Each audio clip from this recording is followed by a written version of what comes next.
welcome to our first episode in the new series of Life Support. The only lifestyle show that tells you exactly how to live your life.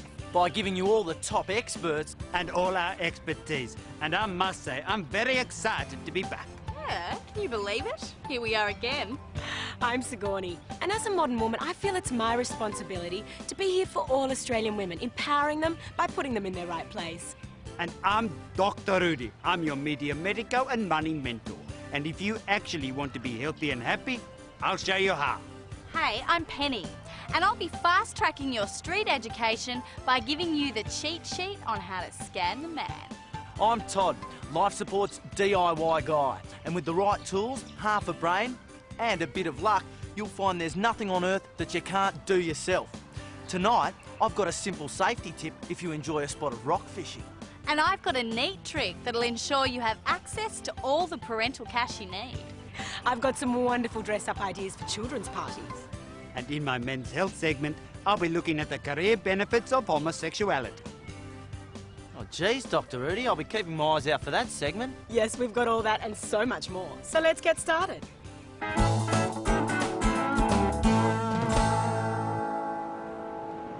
Living in a land girt by sea is tops, and fishing this sea is even topser. But this maritime wonderland is a fickle mistress, and sometimes she can turn downright nasty. All fishing is fraught with danger, but rock fishing is especially perilous. It seems like every other day some poor sap is struck by a freak wave and banished into Neptune's depths. So if you're like me and you love the ocean, but not enough to spend the rest of your life in it, well then you're going to need some specialised equipment. This here is a ramset gun. It's popular in the building industry. It uses small explosive charges to fire nails into concrete. And this here is an old pair of boots. So all I do is walk on down to my favourite fishing spot, make any necessary adjustments for tide and weather conditions, and then place my feet in the right spot. Now this is the important thing. Make sure you place the boots down and then fire the gun, being sure you're not wearing the boots at the time. Voila! So now if any freak wave comes in, I can be sure to remain exactly in my chosen location. The beauty of this life-saving device is its versatility. You can have more than one pair of boots and more than one spot. So if you enjoy a spot of rock fishing, take a tip from Todd. Bolt your body to bedrock so you don't sink like a stone.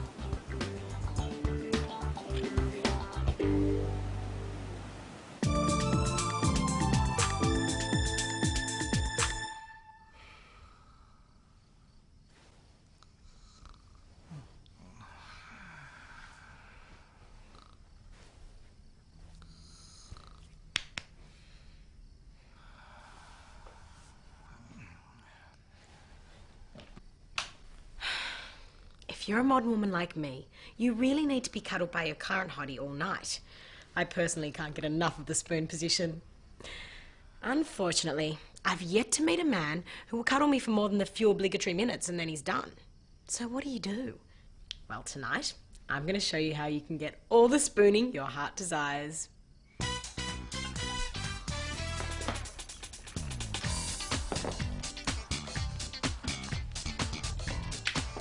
Now, what does a man like to hold on to more than anything in the world?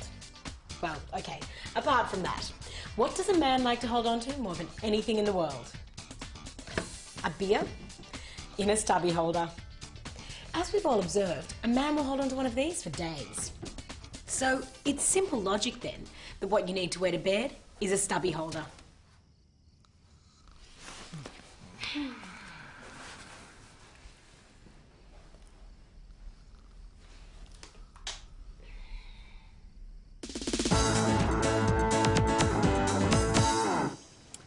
Well, I suppose that's it then.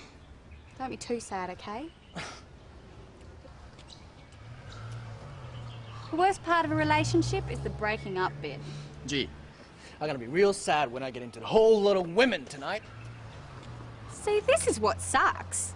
After a breakup, us chicks will sit at home and cry about it for days, whereas a guy will go out and get onto a whole bunch of tarts. Well, you don't have to suffer alone while he heads out and goes wild.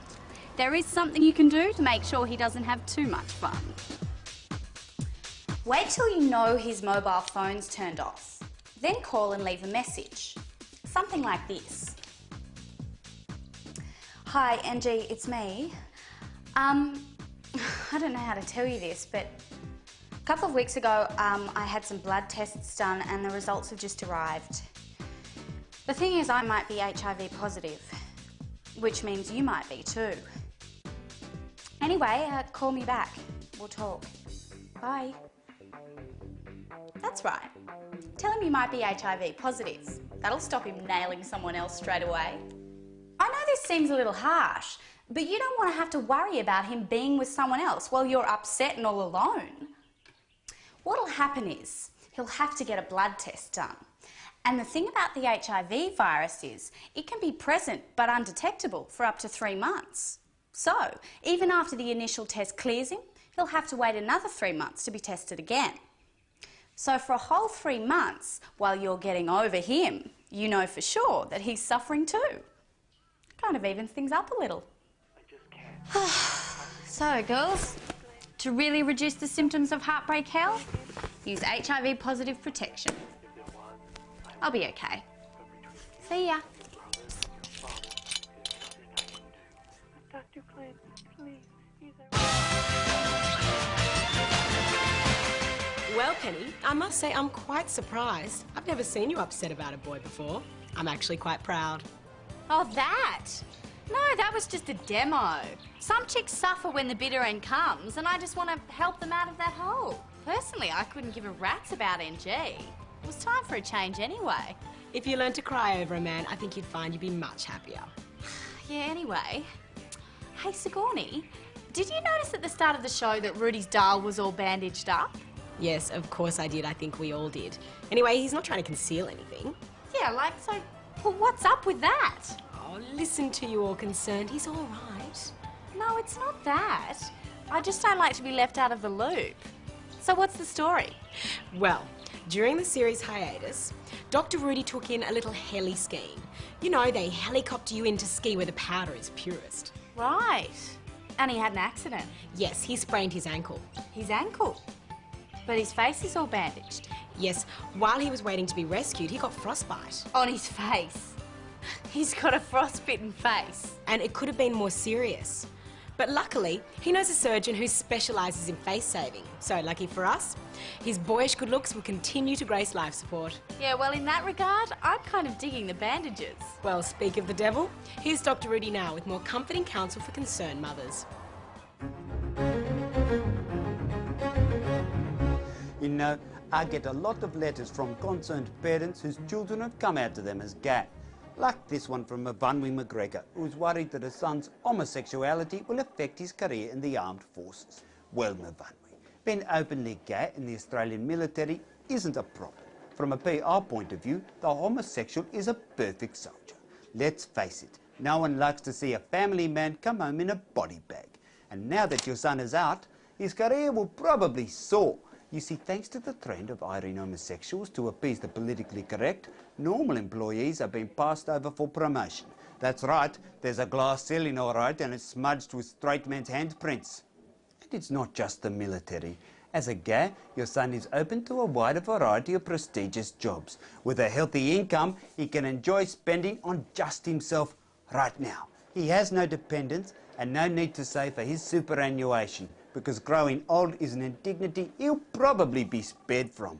But that's a small price to pay when he can enjoy fellatio from someone who actually knows what they're doing.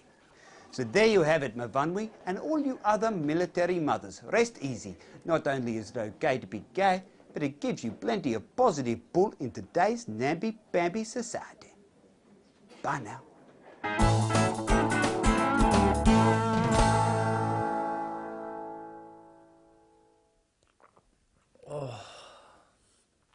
Oh, g'day.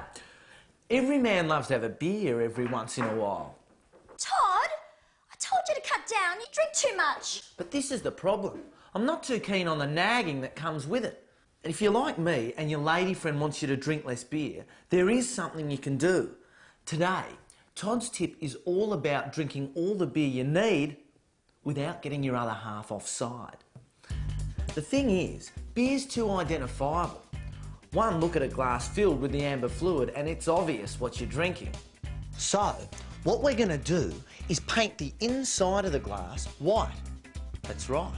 We're going to make it look like we're drinking milk when we're really drinking beer. It's quite an effective visual device. Now, I've chosen a white paint that's a perfect match for milk. It's called Milk White. Now make sure that the paint you buy is able to come into contact with food.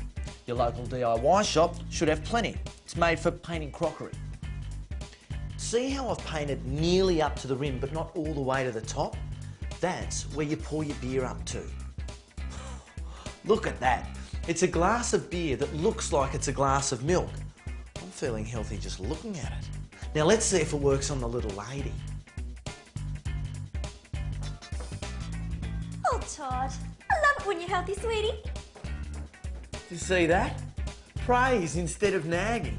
So, take another top tip from Todd and veil your ale in one of these grouse glazed glasses. Cheers.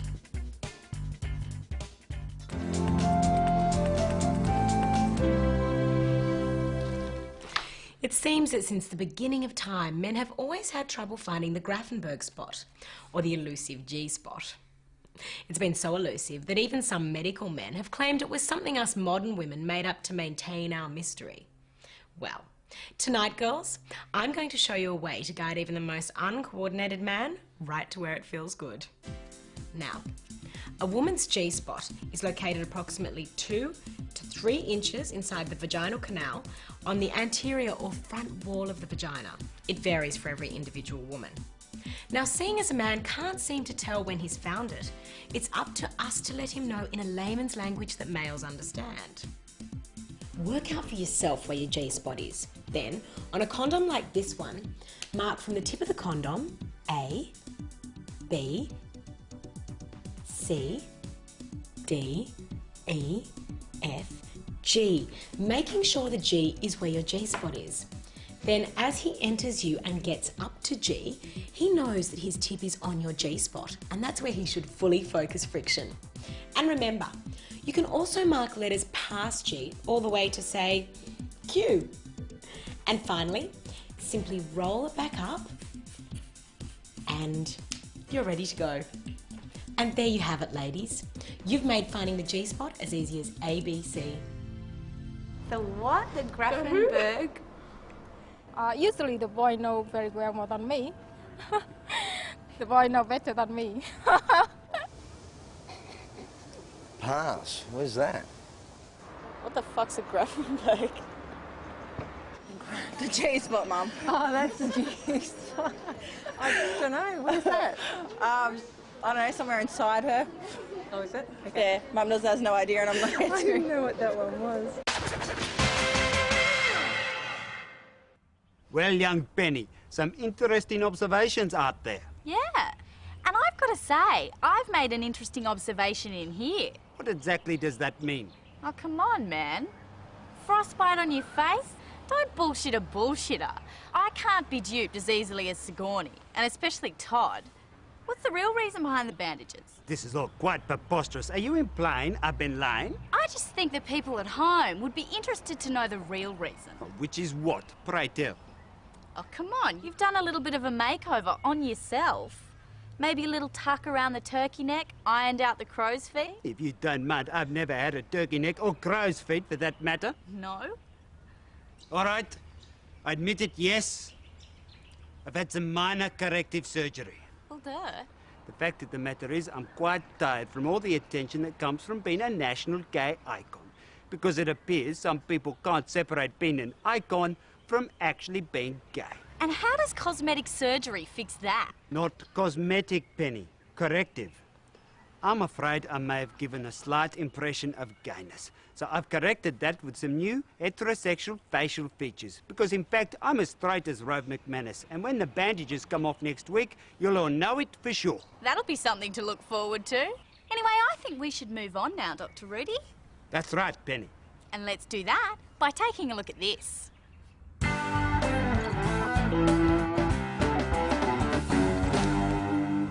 Parking in the inner city can be fraught with difficulties.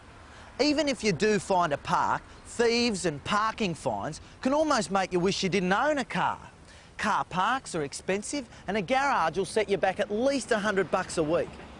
But don't despair, because tonight I'm going to show you how to get a secure park 100% of the time for nearly nothing. Firstly, you're going to need some timber and some paint. Now, I picked up this scrap ply and 2B one for only $45. Now, we're going to cut the ply into 2 pieces in a parallelogram shape like this.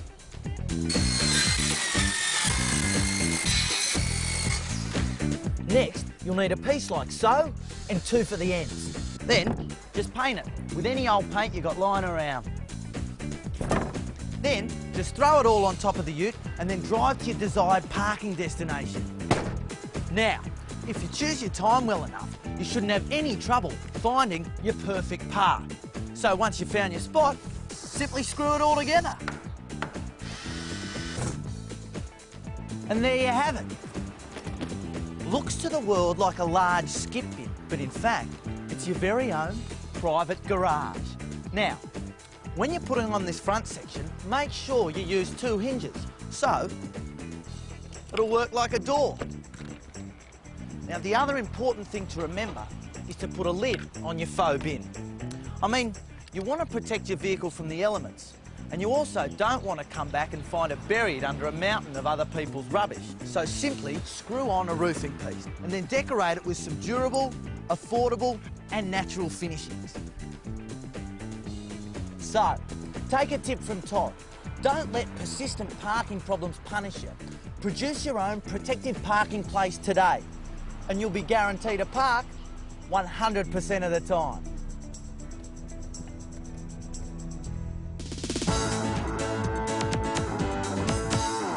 Look at this. The best things about dads is their checkbooks. And it doesn't matter how old you are or how long ago you left home, dads will always be there to help their little girls out of trouble. But sometimes even dads draw the line and they won't write you a cheque for the full amount you ask for. In circumstances like these, you have to take matters into your own hands. Today, I'm going to show you a neat trick that'll ensure you have all the cash you need. Wouldn't it be good if Dad just signed a blank cheque and you filled in the amount you asked for? This is a piece of carbon paper. Now, we've all seen how this works. Today, we're going to make it work for you. Simply cut out a piece about this big. What we're going to do is slip this a couple of cheques underneath the top cheque. Make sure it's covering the signature space. What'll happen is, when your dad goes to write out a cheque for you, he'll also be signing the cheque underneath without even realising it. And because the carbon paper is over the signature, the rest of the cheque is left blank. So you can fill it in how you want. Watch this.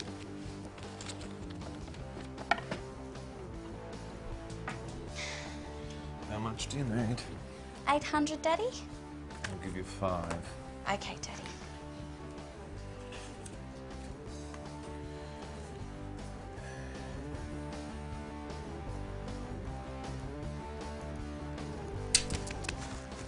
Thank you.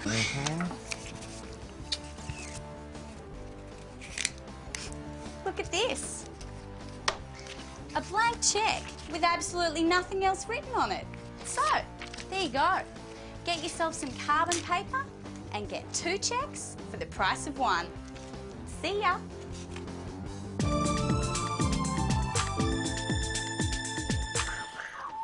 These days, we all know it's politically incorrect for children to play games like cowboys and Indians, especially considering this is actually a little cowgirl. And not only that, but these children are playing a game that's recreating the genocide of Native Americans. Excuse me for speaking out, but Australia is already overwhelmed by American culture. So, if you're a mom and you're organising a children's party where the kids want to play dress-ups, then why not celebrate our proud Australian heritage and play colonial boys and Indigenes? The first thing you need to do is couture the colonial boys' outfits. Patterns are available in books like this one of children's fancy dress costumes. They're easy to make, so enjoy taking the time to get it right and you'll be rewarded many times over. You'll also find a pattern for their hat, which is simply made from an ice cream container. Then, with some white pants and black socks and shoes, the little darlings will be ready to defend the land. Now for the Indigenes. Once the children have chosen who'll play the baddies, it's time for some face painting. Remember to use an acrylic paint that washes off easily. It'd be awful if your children looked like this permanently. Don't they look adorable? As you can see, you don't need to worry about patterns or sewing for these outfits. Just grabbing anything that's lying around will achieve the authentic attire. And to finish the ensemble, I asked Todd to whip up these adorable timber guns. Aren't they darling? And as we all know, little boys love playing with sticks, so you're best to let the Indigenes fend for themselves. Off you go. Have a nice time. Bang! So there you go, parents. An Aussie game your Aussie kids will love while they learn. My turn. Timmy, give that gun back to Caleb. You know you should only have that stick. Bang! Kids. Well, I must say, what a wonderful game. You know, we used to play a game very similar to that when I was a boy. I bet you looked real cute in that little outfit. Oh, no, there was no need for dress-ups. Everyone knew their rightful place without the need of a costume. Yeah, right. Well, I just simply cannot believe it. But here we are at the end of episode 1 of series 3. As good reason as any to make a pastilla. Hey, the return of the rations. That's right, Penny. I think everyone missed my home cooking last year, and some may have even suffered because of it. I mean, look at Todd. Looks like he's wasting away. Sigourney, I do like it when you look after me. So what is a pastilla? It's a Moroccan pigeon pie dusted with icing sugar. Sweet pigeon pie. My word, Sigourney, you really shouldn't have gone to any bother. Oh, no bother. Just a pleasure. Now make sure you join us next week for a very special event. It's just so exciting. Next week, we'll all actually be there live when the bandages come off Dr. Rudy's face. Now remember, this special event is just before next week's show at the very special time of Monday night, 9 o'clock. Yes, write that special time down. It's a special event you wouldn't want to miss. And in the meantime, why not take a trip outside your comfort zone? And remember to be good to one another. Good night, Australia. Now, who wants the first piece?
Hello, I'm Life Support's modern woman Sigourney, and welcome tonight to this, a very special moment in the history of life support. Over the years, not a lot has changed here at Life Support. Every Monday night, for 10 weeks a year, Australia relies on seeing the same friendly, familiar faces, delivering equally friendly advice. But tonight, one of those faces will have changed forever. You see, in an effort to deter unwanted adulation that comes with being a gay icon, our very own Dr. Rudy has undergone corrective surgery to give his facial features a more heterosexual look. Here we go. I must say, we feel very privileged to be here live in this very special place at this very special time for the unveiling of Dr. Rudy's new face.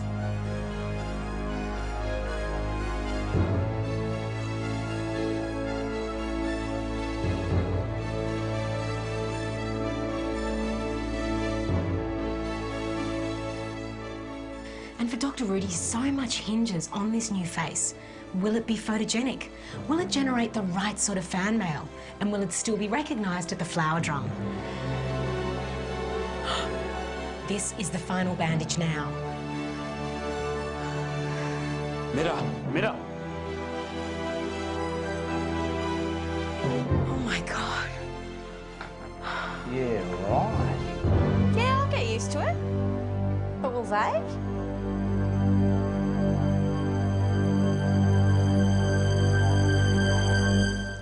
How's it?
And welcome to this very special episode of Life Support. That's right, it's Special Acts. Yes, it is, and it's wonderful to be in your company tonight.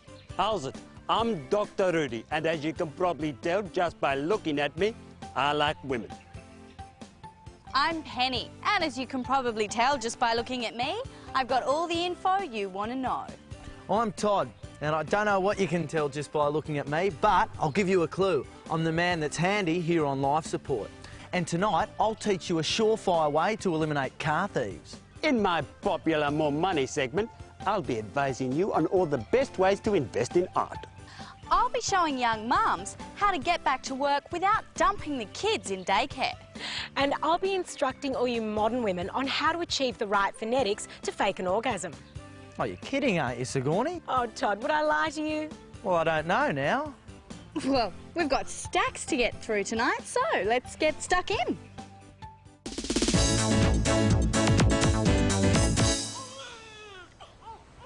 There's nothing worse for a woman in today's do everything, have everything, be everything culture than being a young mum who wants to get back into the workforce without the stigma of leaving your new baby in a daycare centre. So, if you want to get back to work and keep caring for your kid, why don't you think about a career in advertising? These days, we're bombarded by advertising on every possible thing, in every conceivable place. So it's becoming increasingly difficult to catch a potential customer's eye. All you have to do is sell advertising space on your breast and then feed your baby in public. A lot. I can guarantee you, people will take a sneak peek at your publicity. And because most consumers will only risk a quick glance, your message will continue to sell subliminally long after the effects of a billboard have worn off. See what I mean? So, be a woman who has it all and be a real working mum, full-time employed and full-time nurturing. Because in advertising, as in child rearing, breast is best. See ya.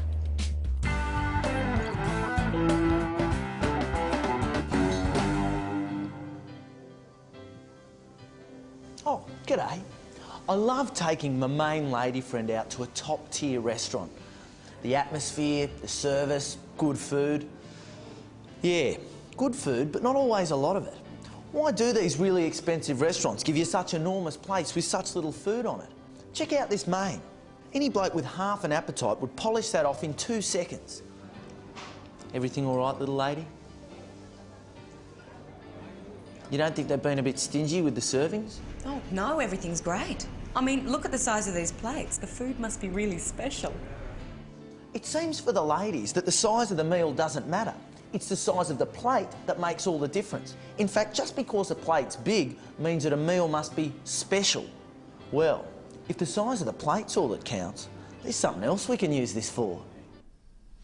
That's right, fellas. If you're a little bit lacking in the old lovemaking apparatus department. Next time you show it to her, why not display it on a really big plate? Let's see how it works. Hey, little lady. Wow, look at the size of that plate. You must be really special. Come here. See, guys, size really does matter, but it's the size of the plate that makes all the difference. And every guy can buy one of these. I think the quality, yeah, the presentation, you know, how you wrap it. Yes, I think men probably could work a bit more on the presentation of their package. I think avoid the smell. Smells no good. Looks is alright, maybe hair is alright, but smell. Oh man, I clip. What are you talking about? But I have to clip. If I don't clip, it's not clean. Get all the grease and the grime. You don't know that, you know what I mean?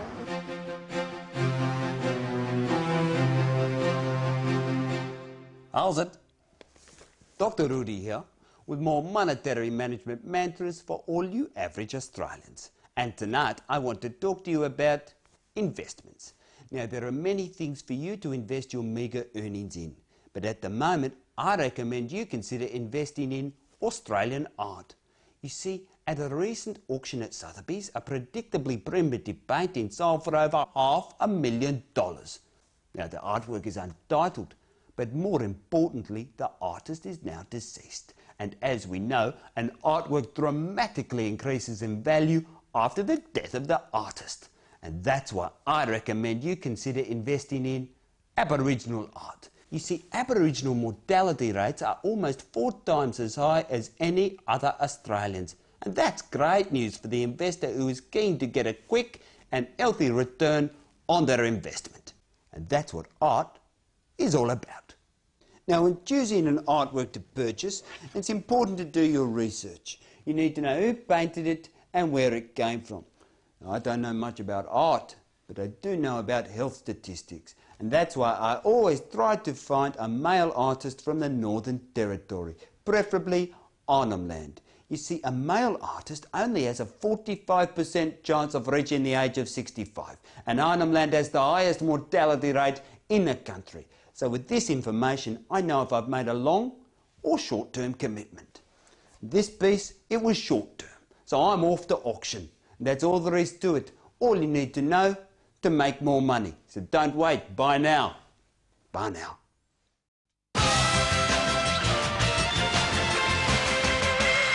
Some very sound advice there, Penny. You see, careful investing means you can keep your assets healthily in the black. Yeah, new face, but the song remains the same. Speaking of which, considering it's just us girls here, what do you think of Dr. Rudy's new face? Doesn't look that different to me. Oh, please.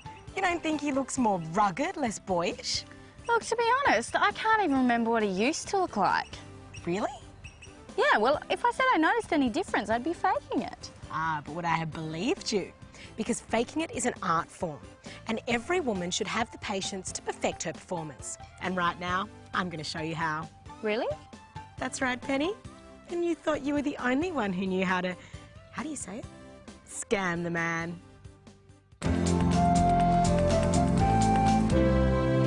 So, you've finally found your Mr. Right.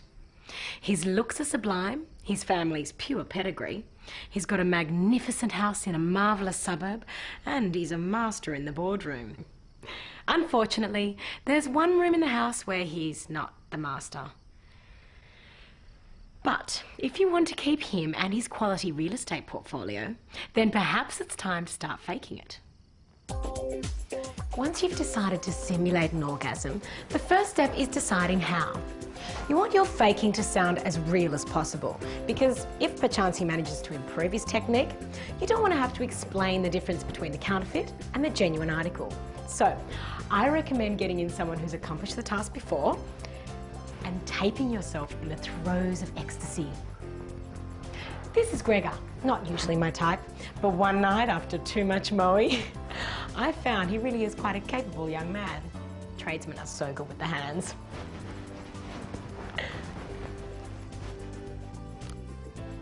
You remember Gregor? Oh, that's it. Nice job, Gregor. Don't be a stranger. Now, Like learning any foreign language, all you have to do is listen to the tape and then read along with it.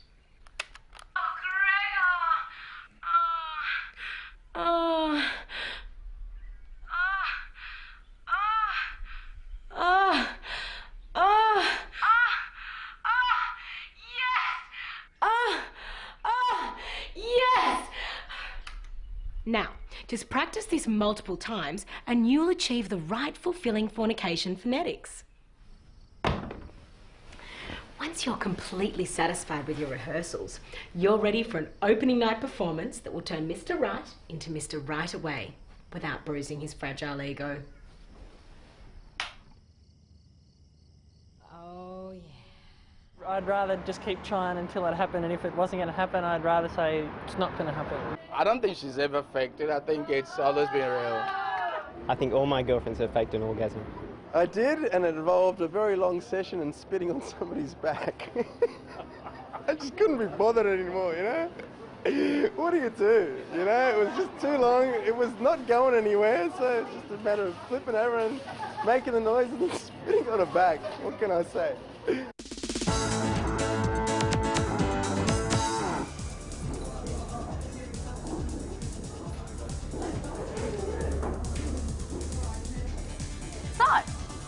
Sometimes it's good to mix business with pleasure, and any punched-in party person knows how to turn a soiree like this into a real money spinner.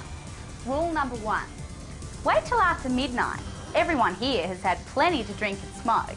The party food ran out hours ago, so there's about to be a serious case of the munchies. Hey guys, how about I order some pizzas? Yeah. All right. Tops. When guys are pissed at a party, they'll hand over money like nobody's business. It makes them feel like big men and they think it'll impress you. Stoners can be a little more stingy, so it may take some coaxing. Come on, man, you said you were hungry. Make sure you go from room to room, asking each and every guy at the party for money. At a decent sized dude, you should end up with at least $500. Now for the food. The weekend is peak hour for our takeaway culture, so it shouldn't take you long. Here we go.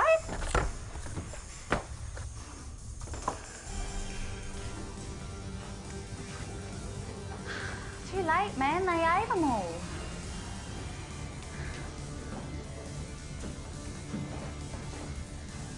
You ate all these, remember? Oh, yeah. Yeah. There you go. Sometimes when it's getting late, an empty pizza box can mean a full money box. Anyway, I'm off to get something expensive to eat. See ya.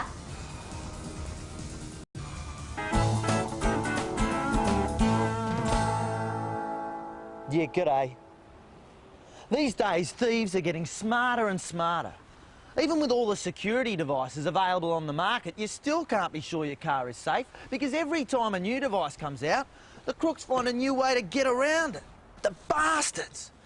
If this has happened to you before, you'll know how angry and knotted up you feel inside.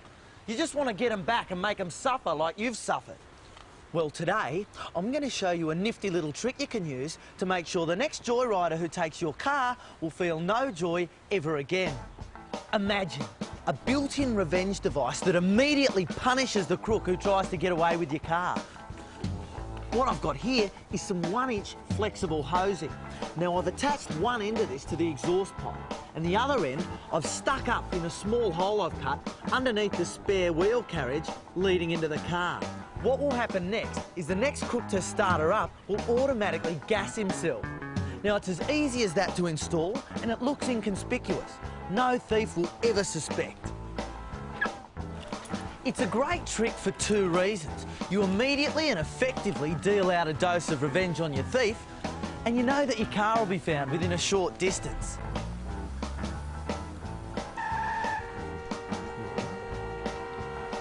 How about that? What a totally top tip. He's a goner in 60 seconds, and the car's not travelled more than 10 metres.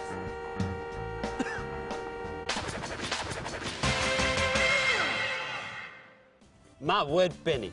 That seems like the final solution for when it comes to stalling car thieves. Yeah, looks fairly effective. I Todd realised he just killed that young man.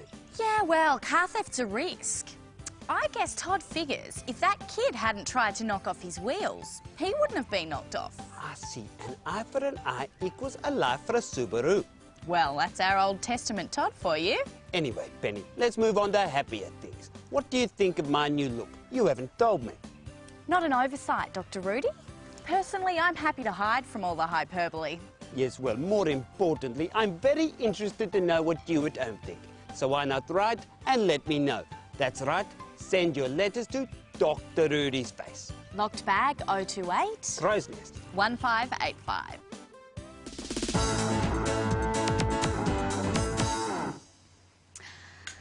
Okay, look at this. This is my mate Maddie. She's 16 years old and she's just found out she's pregnant. The dude responsible's already backpacked off and she knows that when her folks find out, her life won't be worth living. But don't you worry, Maddie, because there is a way to let your parents know you're knocked up that's guaranteed to leave them supportive and compassionate. All you have to do is spike your own drink with a date rape drug, like GHB or a Hypnol, something that shows up easily in the bloodstream. Then you just tell your parents you've been the victim of a drink spiking at a party. Well, you don't know what happened. You blacked out. All you do know is you've got a bun in the oven. So, whether you decide on a delivery or a debun, you know your parents are going to be there with lots of love, loyalty and loot. Just make sure you down the drink in the safety of your own bedroom, preferably at night. You'll pretty much just have a good night's sleep. And in the morning, a simple blood test will prove that someone has tampered with your non-alcoholic drink. Normally you wouldn't have to go to this much trouble, but people these days, they're so untrusting. They want proof. And let's face it, if a girl goes to a GP, it's easier to get Rohypnol than the morning after pill. So there you have it. If you get knocked up, just knock yourself out and avoid being punted by parental pregnancy panic. See ya!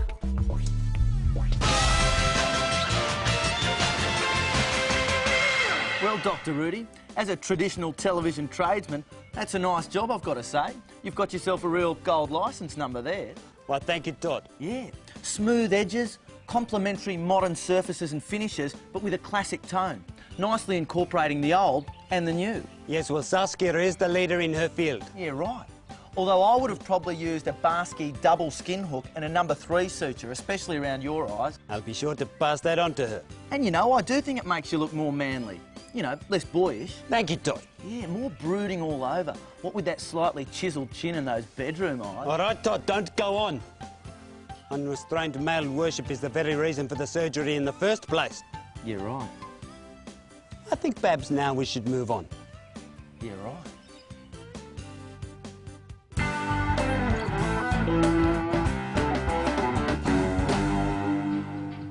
Oh, yeah, g'day. It's a known fact of life that women like to acquire shoes. It baffles me how a woman needs to have so many pairs of shoes when she's only got 2 feet. Exactly the same as us guys. Yeah, they're nice too. Well, what happens when her appetite for shoes exceeds your ability to purchase them? What happens when she wants 1 million shoes? Well, today, I'm going to show you a top tip that'll solve all your shoe budget problems. Now, it seems to me that just the visual pleasure of many shoes to choose from is the #1 factor. Now, look what happens when I strategically place this mirror here. The magic of mirrors is that 1 mirror will double your image, but 2 mirrors creates the effect of infinity. And there you have it. Shoes as far as the eye can see for the price of 2 mirrors. And now with all that money you've saved, you can spend it on tools for the shed. Because let's face it, a man can never have too many tools.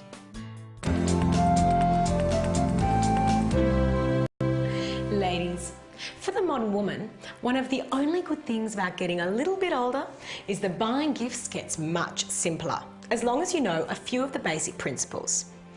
Everyone knows it's a thought that counts, which is a polite way of saying the person that receives the gift has to be gracious about accepting it, even if they don't really want it. Now, one of the best gifts to give is a book, but good books can be so expensive, unless you know where to shop. As you can see, libraries have stacks of books. Go to the literature section. Most of these are in mint condition because, well, nobody really wants to read them, and that makes them the ideal gift. And the best thing is, they're free. The new John Irving, 750 pages and turgid. Ideal. Don't be silly, it's not stealing, it's borrowing. And that's what libraries are there for. Don't forget to keep the library barcode that you peeled off in a safe place. You'll need it again. And here's a little something for your birthday. Ooh, doesn't feel little.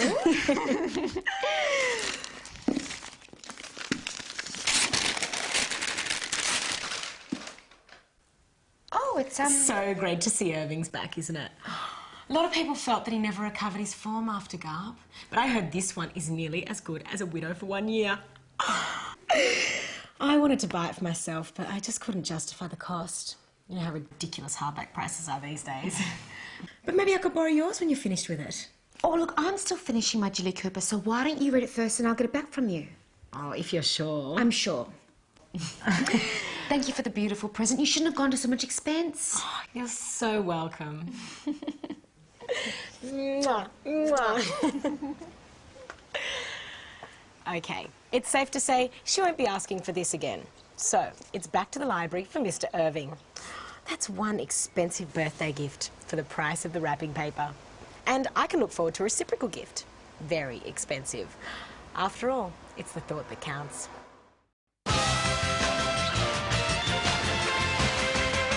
Chances are you're not going to believe this, but here we are at the end of another show.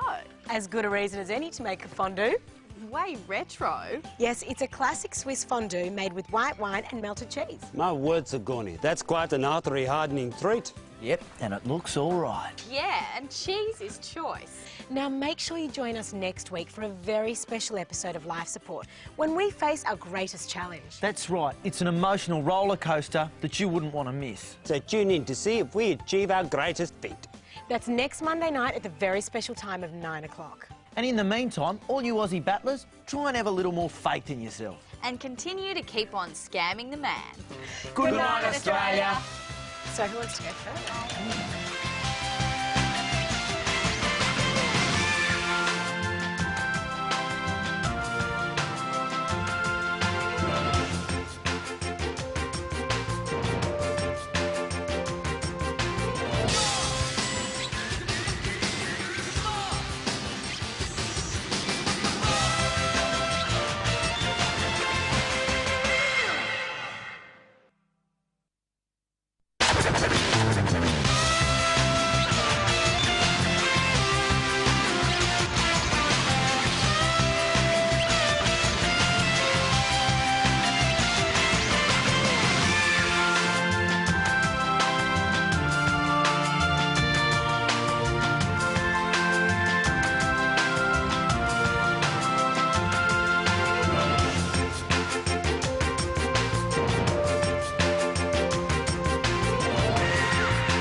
Australia, and welcome to tonight's episode of Life Support. The only lifestyle show dedicated to styling the life you actually live. By placing the bar at a comfortable height. Tonight, I'll be demoing an outrageously easy way to get some home maintenance done. I'm going to show you blokes how you can keep more money in your wallet simply by making the wallet you keep it in. I'll be enlightening all you aspiring modern women on how to become your man's very best friend. And in my family health segment, I'll be prescribing a clever cover-up idea for all you young women who are keen to conceal your skin complaints. Oh, that sounds like an awful lot to get through in just half an hour. Yeah, so that's enough with the counting down to ignition. Let's take off. What?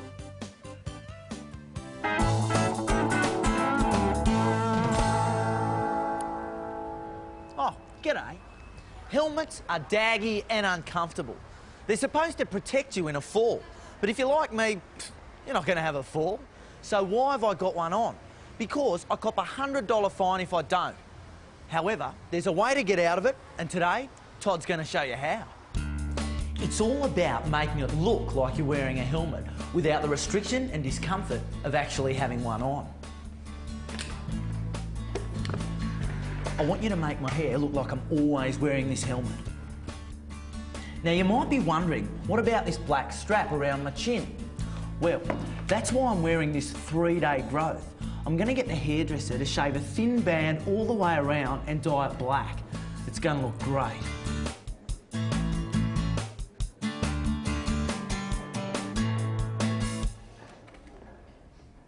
Oh, good one, Dirk. What a stunning resemblance. Even up close, it looks like I'm wearing a helmet. So there you have it. Take a tip from Todd. Ask your barber for a bicycle bouffant and give the pedal police a big miss. Yeah, right.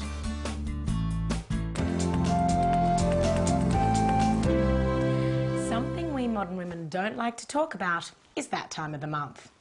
And something we like talking about even less is having sex during that time of the month. But did you know that one of the best things you can do to relieve period pain and stress is have sex? That's right. Having sex can make you feel much better. But of course there's the problem of the mess. So today, I'm going to show you how to deal with that in style. In recent years, Asian style has become very, very popular. There's something about the clean, sleek lines and elegant simplicity that appeals to today's minimalist trends. The Asian style folding screens lend a serene sense of beauty. Very sexy. These bedside tables are simple yet strong in their impact. The futon style bed is clean yet striking. The low height creates a feeling of space in the room. And of course, our Japanese flag bedspread. White with a red circle in the middle. The elegant white made passionate with the splash of red. And quite simply, the perfect bedspread for sex during that time of the month. All you have to remember is to position yourself carefully. So girls, don't let that time of the month stop you from having what you want. Just go Japanese and let the rising sun provide you with the perfect place to make love.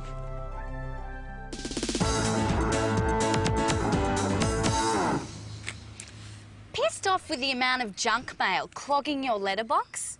Credit card applications, discount junk food, real estate calendars? Personally, I don't like the stuff. And even if you have a no junk mail sticker on your letterbox, a lot of this stuff's got your name and address on it, so the postie still has to deliver it. This is how I deal with the problem. Simply get a reply paid envelope from an unsolicited credit card application and fill it with your unwanted junk mail. Who knows? When the bank wants to celebrate another year's multi-billion-dollar profits, the $3 you can save them on a pizza or bucket of chicken might be useful. Not to mention this handy real estate calendar, which might be used to mark off the date when the chief executive receives his golden handshake. It's even got a phone number on it in case he wants to buy the suburb you live in. So there you go. Give junk mailers a message they've already paid for. Just don't supply a return address. See ya.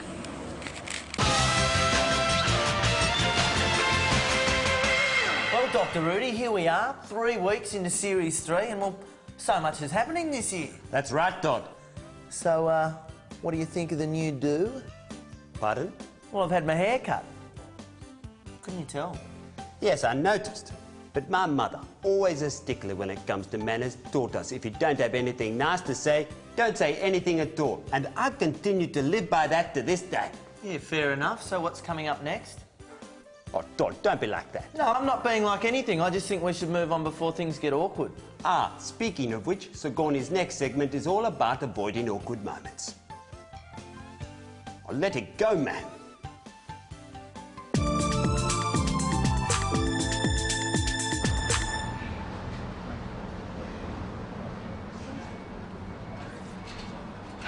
Oh no.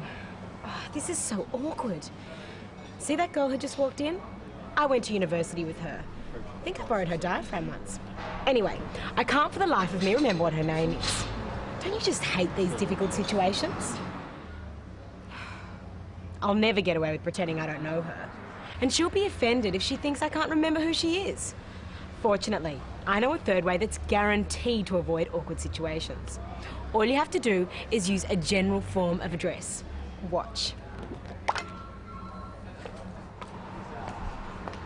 Sigourney! You bitch! See? No need for awkward, embarrassing reintroductions. And whilst I may have temporarily bruised her face, at least I didn't permanently bruise her ego by letting on I didn't have a clue what her name was. Crisis averted.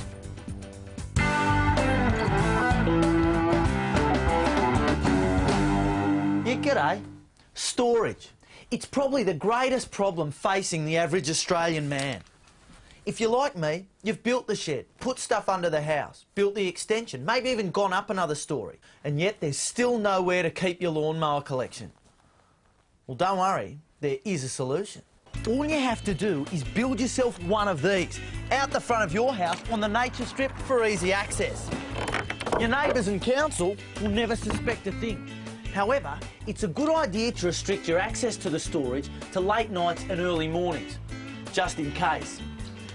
And there you have it. Now you can accumulate as much stuff as you want. And hey, even if you do run out of room, there's nothing stopping you putting another one down the road. Yeah, right.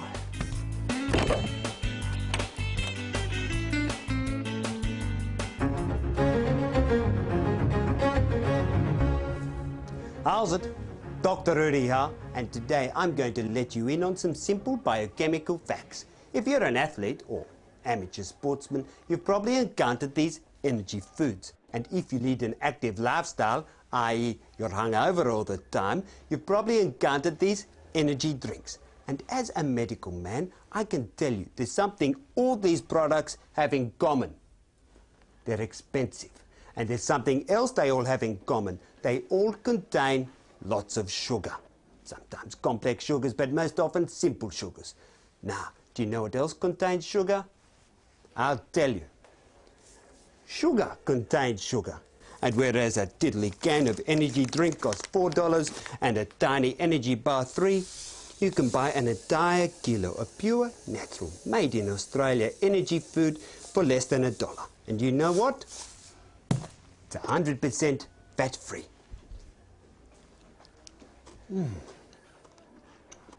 So just because your body is buff doesn't mean you can't use your brain. Next time you need a pick-me-up, eat some sugar. So just think, with all the money you save on those expensive energy foods, you can treat yourself to some expensive Nike sportswear.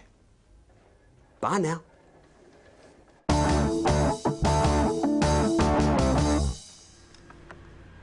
Hang on a sec. These days, with all the advanced car security available, it's getting harder and harder to steal cars. Oh, got it. I mean, it's still possible. It just takes a little longer and requires a bit more effort. All this for just one car? I don't know if it's worth it. Come on. Next time you need to do a job, don't even bother with one of these. Get yourself one of these. Not just any old truck, though. 11 cars for the effort of one. If you're going to take the risk, you might as well make it worth your while. And it's not just the multiple cars that are the benefit. Check them out. They're all brand spanking new. One job a year is all you'll have to do. See ya.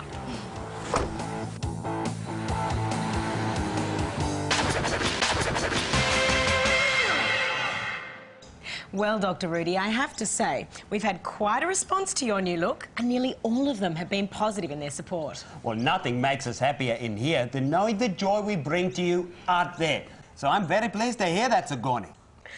Although there was one letter that caught my eye, one I think you should see, but maybe not here in front of our viewers. Intriguing, Sigourney. But I don't like to hold anything back from my fans. I'm all new ears. Dear Life Support, love the show, etc, etc. Penny is a wonder, and so on and so on. Ah, here's the bit. And finally, a special message for Dr. Rudy. Dr. Rudy, you may think a new face will free you from your past, but photographs don't lie. If I don't hear from you soon, I'll be in contact with either you or Woman's Day. It's up to you. Signed, you know who. What's all this about? I think somebody's having a lend of me and you. I've nothing to hide. Let me look at that. Written by a woman, I'd say, from the stationery in excellent penmanship. It's nice to see the art of letter writing isn't extinct. But who? Undoubtedly some shameless hussy. But don't worry, Dr. Rudy. I'll help you get to the bottom of this. Right now, I think we should move on. I quite agree.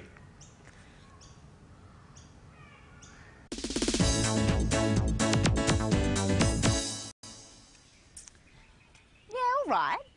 Sometimes it does you good to do something good for your folks. And here's a quickie that'll earn you maximum points for minimum pain. Chances are their fence needs sprucing up. After all, it is the part of the property most exposed to the public. Now, you could hire a professional painter, but that would mean waving goodbye to a surprising amount of cash. You could do it yourself, but you'd probably screw it up. And besides, you'd still have to shell out for the paint. Well, here's a way to get their fence professionally painted for free. All you need is one of these and the cover of darkness. All right, I know what you're thinking. Ah, Penny's going to paint graffiti on her parents' fence and get the council to repaint it for free. Well, 20 years ago, that would have worked. These days, graffiti's no big deal. I mean, eventually the council would come round and repaint it, but you'd be waiting for like 6 months. So I'm adding something a little extra. Racial slurs. As you can see, I've gone for some classic anti-Semitic slurs. But any slur-sensitive racial minority will do. With this kind of hateful vilification on your wall, I guarantee you the council painters will be round by lunchtime doing a great job for nicks. So there you go. If you want to keep the folks on side and keep your inheritance up to scratch, get some free home maintenance done with the potent power of racial vilification. See ya. These days, modern women don't just want to be a wife to their husband, they want to be his best friend too. And it's a good tactic. If you're his best friend, then he'll want to stay home with you instead of hanging out with his friend Beer at the local pub. So today, I'm going to show you how it's done. Simply model your behaviour on a dog. After all, dogs have been man's best friend for over 5,000 years, so they must be doing something right. Which is why it's important for every modern woman to learn a few easy techniques to keep her man happy by adopting the behaviour of a faithful canine. For a start, the first thing you'll notice about dogs is they don't talk. They bark occasionally, but can be trained to shut up on command. Men really like this, so try it at home. Hey. Dogs always rush to the door and lick their master whenever he comes home. It makes a man forget about his bad day at work and feel appreciated. So why not give it a go next time your man opens the front door? Hey, Max. Sit. Sit. Yeah, good dog. Obedience. It really turns men on. Dogs will sit, lie down and play dead upon instruction. Your man will love it if you do this in the bedroom. Now, isn't this a touching domestic scene? Dogs will lie at their master's feet for hours at a time, waiting until he wants to do something, never once complaining that he hogs the remote control. And that's all there is to it. If you want to be your man's best friend, then model your behaviour on every man's best friend, the dog. After all, dogs have been getting men to love them unconditionally for thousands of years, and they smell and have a lot of body hair, so it can't be too hard, even for feminists.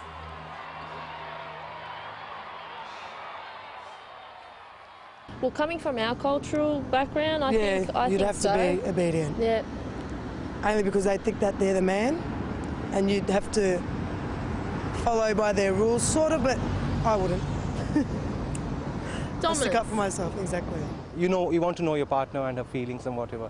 But once you get married and you know she's there as your wife, I think her talking gets a little too much for you. You know her responsibility in the house. That is the type of woman I'm looking for. Actually, it's not a matter of obedience or a matter of slavery. It's a matter of understanding, you know. See, their view of women is to cook and clean and stay home. But in my case, if they don't work, they're useless bastards. If you get what I mean.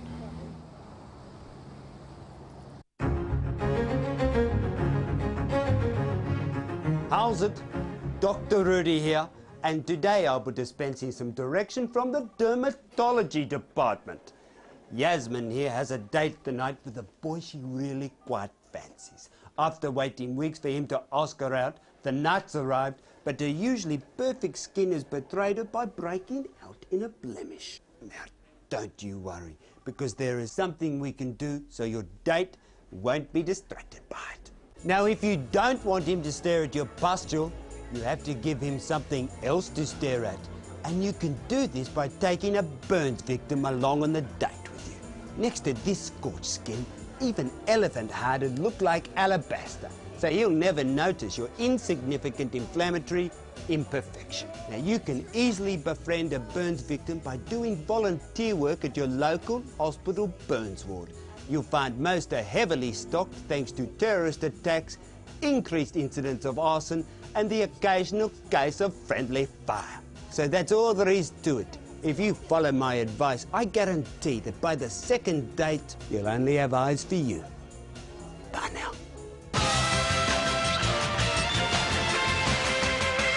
Hey Penny, tell me, what did you think about that strange message to Dr. Rudy in that viewer's letter? If it's to Dr. Rudy, I'm pretty rock solid with the fact that I don't care. I find that very hard to believe, Penny. What, not even just a little bit? So what? So the good doctor has an interesting past. Doesn't surprise me for a mo that someone would want to try out a bit of blackmail on a major media medico. What blackmail? No one asked for anything. Give it time. I reckon this is just the beginning. I think you'll find there's a lot more to our dedicated doctor than we've seen so far. Big time. Now, hang on a minute, Missy. I think you've been quite hard on Dr. Rudy, all considered. Considering what exactly? Considering he's a very hard-working and talented medical man. It'd be unfair if some gold digger splashed his private life all over the tabloid press. Hey, listen, we could all do with a bit of a publicity splash over the tabloids. Or anywhere else. I guess. But I'm still worried about Dr. Rudy. Oh, well, while you're doing that, some of our viewers need help with real worries. Look at this.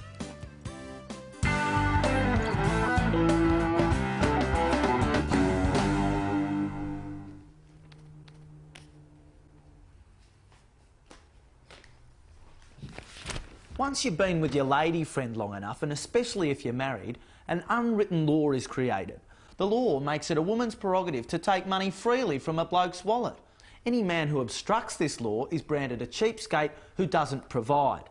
As you can imagine, a man can very quickly run out of money. Now, there's only one way to get around this law, and it's to get your woman to voluntarily leave your wallet alone. And today, Todd's going to show you how. This is a racing form guide.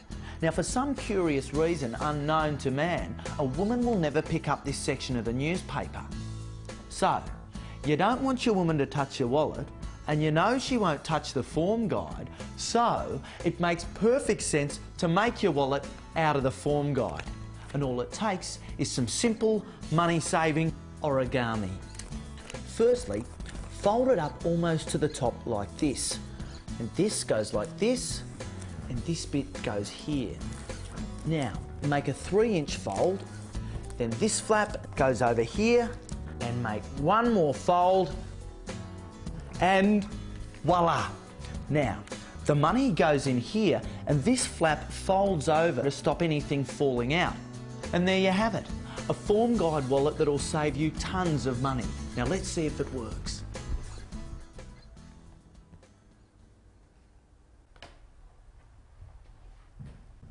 Works like a charm. And with all the cash you've saved, you can put on a few bets.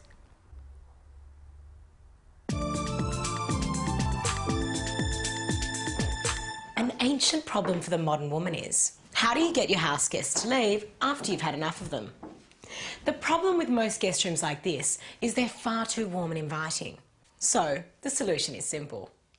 Redecorating. To start with, repaint the walls, remembering to use cool colours like this duck egg green. Then furnish the room with a stainless steel bed, hang some appropriate prints, then attach a small television to a bracket on the wall and tune the set so it has a truly terrible picture. Finally, and most importantly, make sure the room is heavily scented. disinfectant.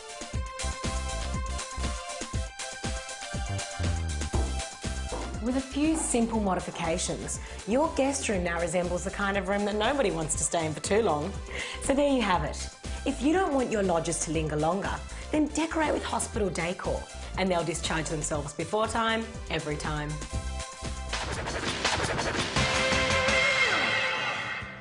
Well, I simply can't believe it. Here we are at the conclusion of yet another episode. As good a reason as any to make puppin worse. My words are gone. Yeah, Struth, that sounds exotic. Yes, it's South African boerewors sausage with pap. What the hell is pap? It's a maize porridge. I really can't believe it. Pappenwurst is my absolute favourite. Not a coincidence. A quick call to your mother and, well, here we are. I thought you could do with some comforting during this emotional time. Oh, please. Well, I really am quite chuffed. A little biltong to chew on and I'd feel like I was home. Anything for you, Dr. Rudy.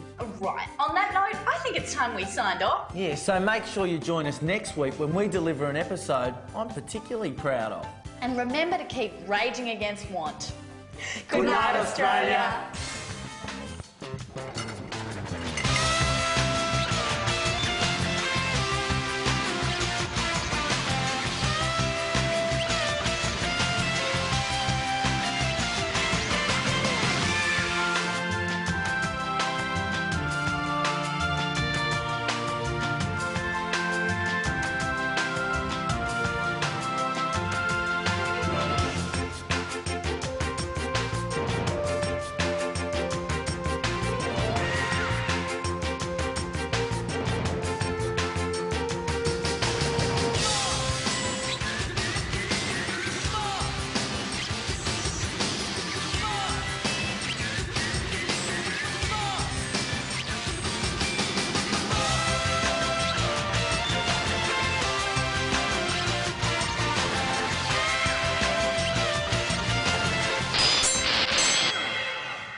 And welcome to tonight's episode of Life Support. The only lifestyle show with the team with the talent to teach you the tricks you need to know. To help make your life just that little bit better. That's right. How's it, Dr. Rudy, huh? Keen to continue my crusade towards a more tolerable tomorrow for everyone. Yeah, g'day. I'm Todd. And if you're out there trying to do it yourself, let me lend a hand with Todd's tips. I'm Sigourney, and as a modern woman, I feel it's my duty to lead the battle of the sexes down the road to peace by teaching one side how to surrender. I'm Penny, and if you want to learn anything that's actually useful, then listen to me. Tonight, I'll be showcasing some survival skills for single mums. I'll be letting you in on a cool way to keep cool on those hot summer nights. I'll be showing you how to fashion a fabulous fresh friendship that doesn't clash with today's style. And I'll be advising all you committed corporate men on how to beat those uppity women to the top job. Well, that certainly sounds like a decent load to deliver tonight. Do you think we'll have time to fit it all in? Well, if we just sit around chatting about it, then no, probably not. That's right, Penny. So why don't we get started?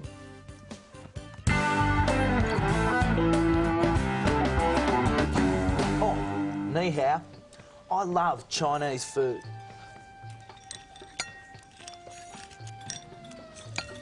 When I can get it. But I swear I'd starve to death if I had to use chopsticks. I suppose I could ask for cutlery, but I don't want to look unsophisticated in front of my lady friend. So, I've got an idea. I'm going to take a couple of these chopsticks back to my shed to see if I can customise them.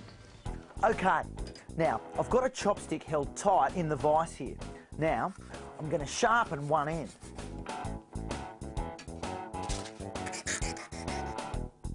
Beautiful. That's exactly what we want. Now, I'm going to knock up 2 more the same. Perfect. Now, for a drop of glue. Are you right with chopsticks? I certainly am. Now, that's a chopstick I can work with. Bon appetit.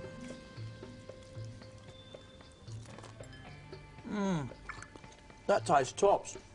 Fresh shiitake mushrooms in the shumai. Yeah, right.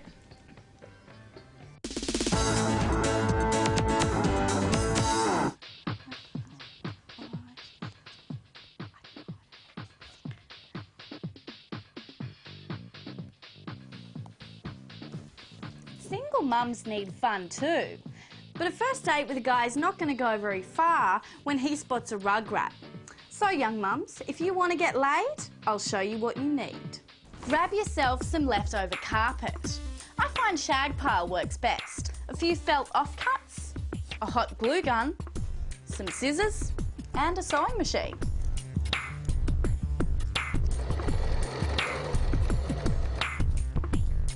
This, a leash, and there you have it. Single men aren't too keen on kids, but they love dogs. It might be a good idea to get him a little piss too, so he doesn't notice when the dog answers back. And there you have it. All the fun you deserve while still being a responsible parent. See ya. Good boy. As a modern woman, it's important to know what turns a man on if you're thinking of making him a longer-term project. Well, I'm going to show you a little trick that'll let you in on your new man's sexual fantasies without you having to ask him. All you need is one of these erotic videos. Something with a variety of performances. Guys and girls, girls and girls, girls and guns, leather, plastic, rubber. Just as long as it has a variety of options. Now, the trick is to leave it somewhere where it may seem like you're trying to hide it, but you know he'll find it. It shouldn't be too hard. Men have an instinct for finding pornography. Then make an excuse to leave the house, like lunch or shopping with the girls. Bye, darling. I'll be back after lunch. Now, being new to the relationship, your man will want to look around a bit to try and find out more about how you think and what you're into. That's when he will get the pleasant surprise of finding an erotic video. Then, next time you're alone, get the video from its hiding place and put it on. Men are always too lazy to rewind, so wherever the video is stopped is where he's climaxed. You can now tell exactly what it takes to keep him coming back for more. And that's all there is to it. XXX marks the spot. It's the easy way of finding out without the awkwardness of asking him. Oh, Jean-Paul, you naughty boy.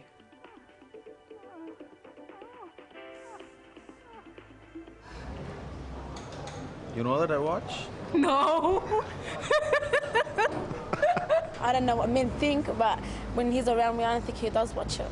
And pornography to be watched to seen on the internet, he doesn't have access to internet, so. It's a turn off for them, you know. Think, oh, yuck, you know, is that all you guys get up to? The normal ones. He's got a few of those, you know, little X-rated videos, but he's more of a magazine kind of guy. I've recently turfed probably about 24 Penthouse magazines that I've had, that I've probably had for about 6 or 7 years. Not really that interested.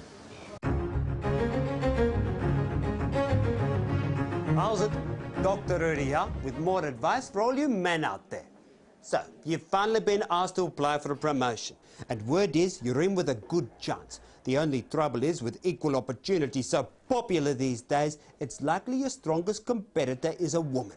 Not to worry. There is a great way to turn that into an advantage.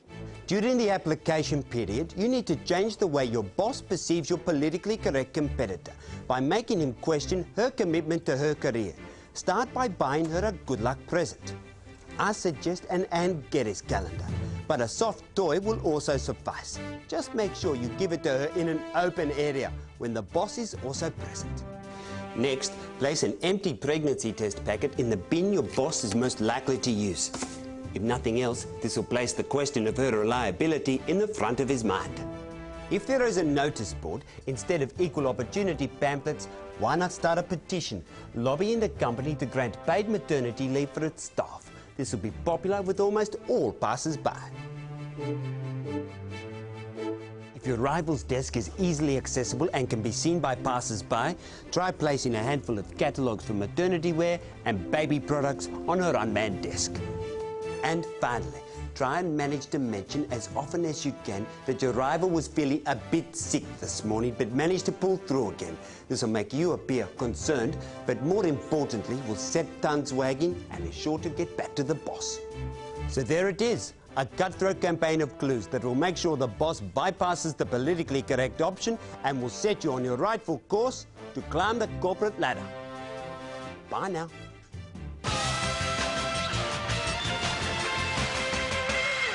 Wonderful idea, Dr. Rudy.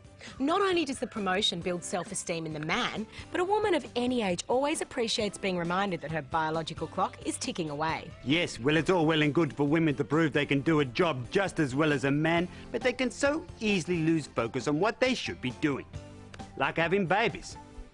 Well, as you can see, the mailbag is here, and, well, so is another letter from the mysterious woman who contacted us last week. Probably just some fraudulent prankster trying to rile me up. You know, someone playing at a copycat caper. Now look, Dr. Rudy, the same floral bordered paper, and we didn't show it to the viewers last week, so it must be the same woman. Well, what has she got to say now? Hi, gang. Love the show. Why, thank you, Anonymous. Gets better and better, and so on, etc., etc. Ah, here it is. Dr. Rudy, I'm disappointed you haven't made contact, especially considering you know the consequences of the photograph in question. If I don't hear from you soon, I'll be forced to post it on your oh-so-cool new website. The website? Yes. And you can find our website on www. Oh, no, Sugoni, please. I don't think our audience are propellerheads. They won't be interested. Oh, you poor thing. This has really shaken you up, hasn't it? Yes. Quite frankly, it has. Oh, some women are just plain trouble. But don't worry, Dr. Rudy. You can rely on me for comfort during this sensitive time. And for now, you can rely on this next piece of advice all the time.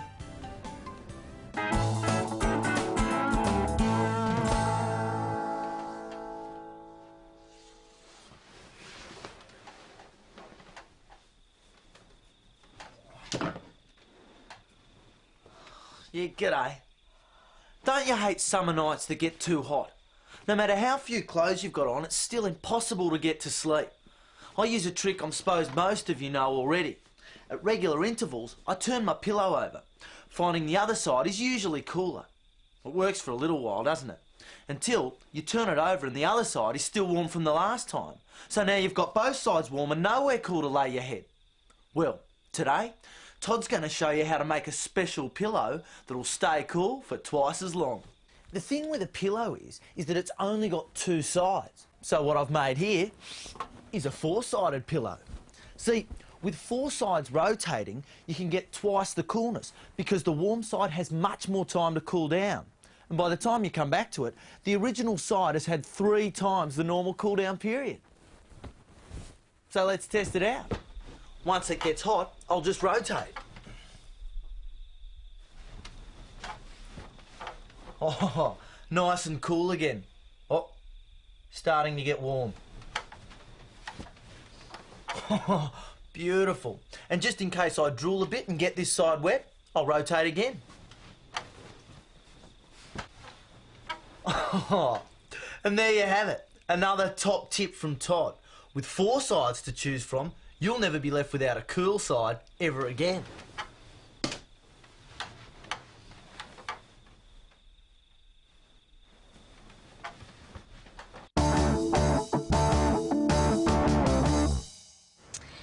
There are many problems associated with drugs. One of the most obvious is that it's very difficult to carry about the necessary paraphernalia without the risk of parental interference, a hefty fine, or in some states, even arrest. So, tonight, I'm going to show you how to carry with confidence. This is liquid latex. It dries to form a soft, flexible rubber. So, simply coat the offending article in a few layers, shaping it as you go, to then form the final product to look like this. And there you have it. No one's going to want to inspect this too closely. Oh, and remember to make a small cut at the base so you can peel away the latex when necessary, like so. In fact, by By making the offending item large, you're instantly giving any male prying eye an inferiority complex. So they'll terminate any further investigations pronto. By the way, you don't have to be a chick to employ this kind of subterfuge. I bet there are very few male cops in this country who'd be willing to touch something they think's been up another man's bum. See ya.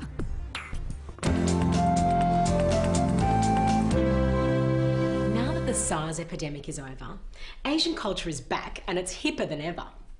If you're like me, you love Asian food, films and fashion, and enjoyed reading memoirs of a geisha, or at least own it.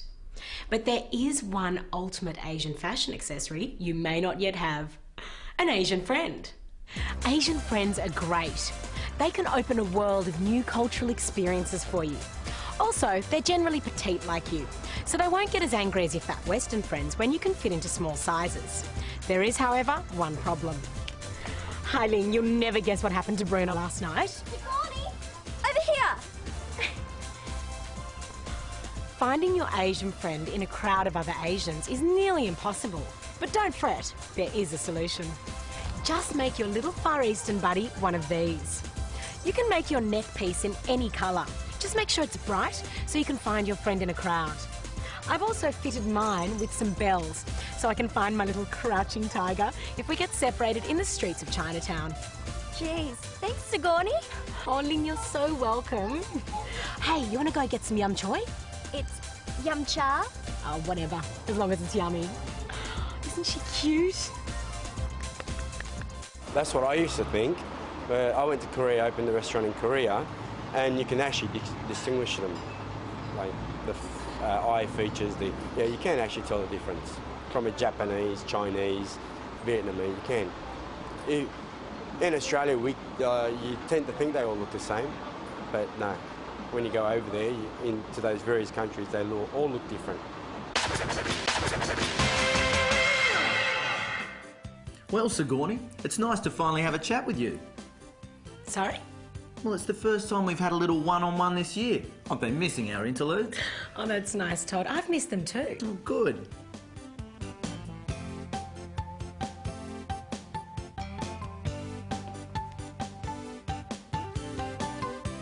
Well, now it's time for some more sound advice from our favourite lifestylist. How's it, parents? Dr. Rudy here. Look at this. What an absolute disgrace. Most teenagers are absolute slobs and lazy as well, leaving you women with mountains of monotonous household chores like the laundry. But if you're the mother of a teenage girl, there is a way to get her to do her own washing all the time. All you have to do is order one of these kits from the internet. It's called Teen Screen, and it's used by prying parents to detect if their teenage daughters are sexually active. It does this by identifying traces of dried semen on her underwear, bed linen or other clothes. A little enzyme-sensitive fluid, followed by a brief rub with blotting paper, and then a purple stain will reveal any presence of pearl jam. So simply take this kit and leave it in the top of your wardrobe, somewhere where you know it'll be discovered by your daughter. After just seeing this, she'll take responsibility for her own washing from now on. So there you have it, mums. Lessen your laundry load by pretending to secretly search for semen. Bye now.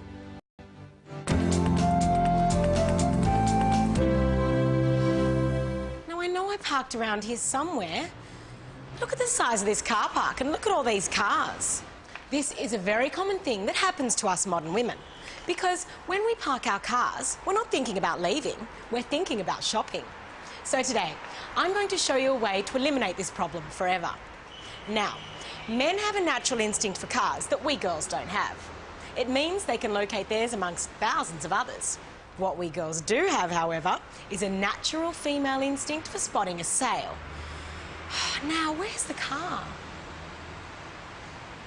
Oh, look! There's a 50% off shoe sale in the car park. Oh, hey, wait a minute. That's my car. And there you have it. Next time you park, just leave one of these on the windscreen. This simple 50% off sign means I've found my car in half the time.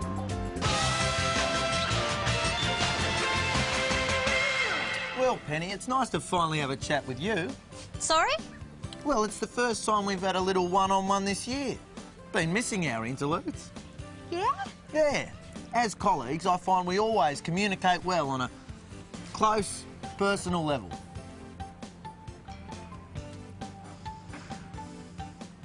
Yeah, anyway, so what about Dr. Rudy and this mysterious woman? Oh, I don't want to talk about that.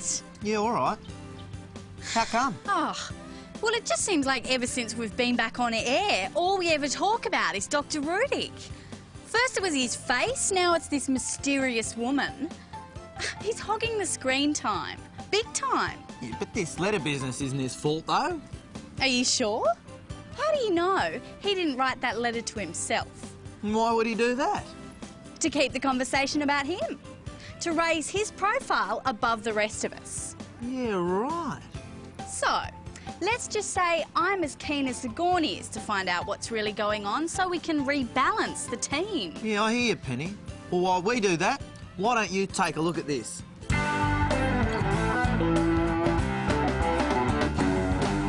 I think you should get it. You look lovely. I don't think you look fat at all. In fact, I think you look beautiful.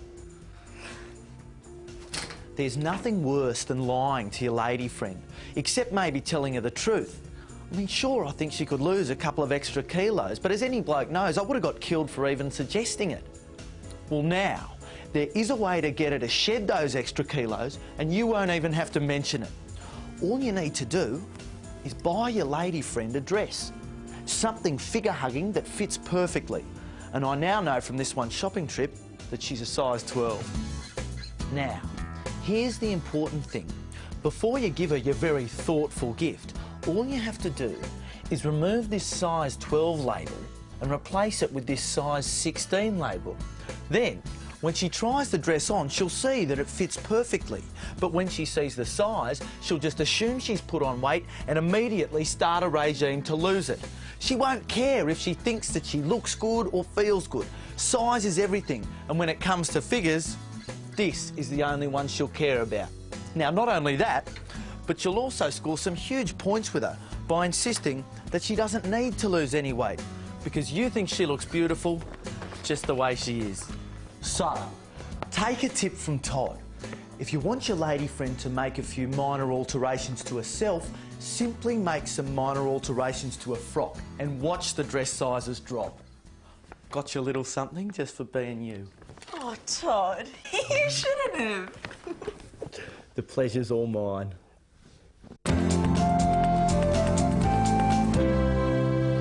God, funerals are awful. Everyone's always so miserable. And the catering's never as good as at weddings. But the worst thing about funerals is having to do the eulogy. If you're actually sad about the person who died, then the last thing you want to do is get up and do the Toastmasters bit. Besides, I don't want to write a speech. It's too much like doing homework. So today, I'm going to show you the easiest way to knock out a eulogy every time.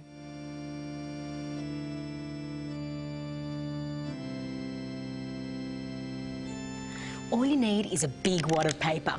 You don't have to write anything on it, but the bigger the wad, the more it looks like you went to a lot of trouble to write your speech. Sigourney will now say a few words about Heidi.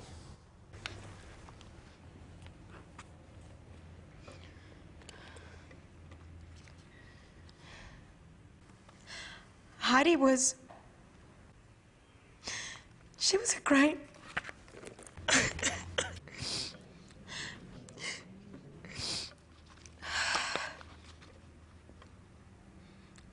Heidi was... I'm sorry. I don't think I can do this.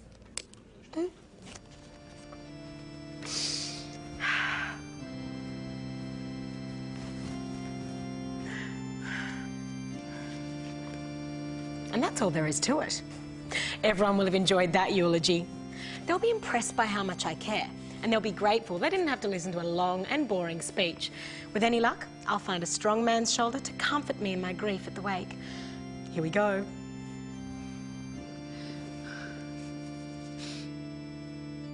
So next time you need to deliver a eulogy, make it easy on yourself and keep it short, really short. A few crocodile tears is much more impressive than a long oration anyway.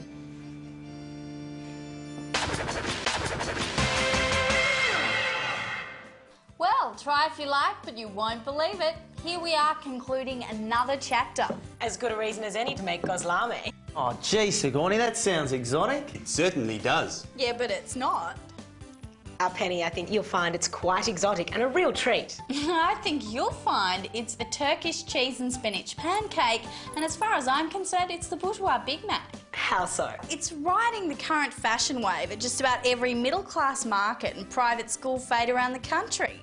People are so sucked in. Can I have your serve then? Todd, mate, you most certainly can. Now make sure you join us next week for a very special episode. Where we'll provide the prescriptions to all your most popular and persistent problems. And in the meantime, why not treat yourself by not being so hard on yourself? Won't cost you anything. And remember, we're here for you. Good night, Australia. Well, it looks like there's more for the boys then. That's great, thank you.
And welcome to tonight's information-engorged episode of Life Support. The only lifestyle show worth watching if you actually want to learn something.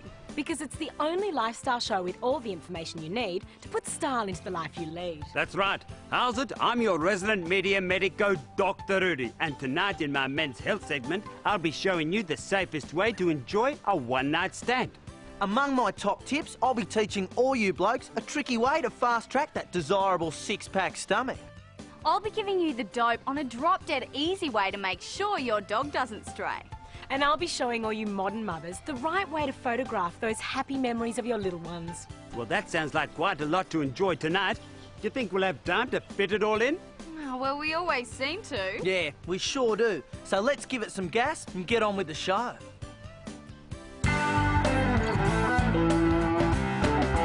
You okay there, little matey? Uncle Todd will be back in a tick. Oh, g'day. Having kids is great. The problem is, as a responsible parent, you've got to take them everywhere you go. This can be a huge worry, particularly if you're busting for a beer and a bet. And as we all know, if you get caught leaving them in the car, the law will come down on you pretty hard. We'll worry no more because Todd's come up trumps with another top toddler tip. All you have to do is take a photo of the empty back seat of the car, making sure the edge of the frame lines up with the edge of the window. Done. Now, what you want to do is blow the photo up to the size of the window. Now, you can do that on most computers, or just take it down to your local chemist.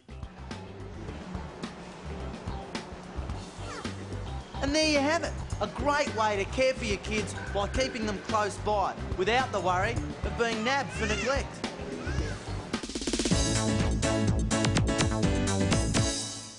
Are you like totally over share house accommodation?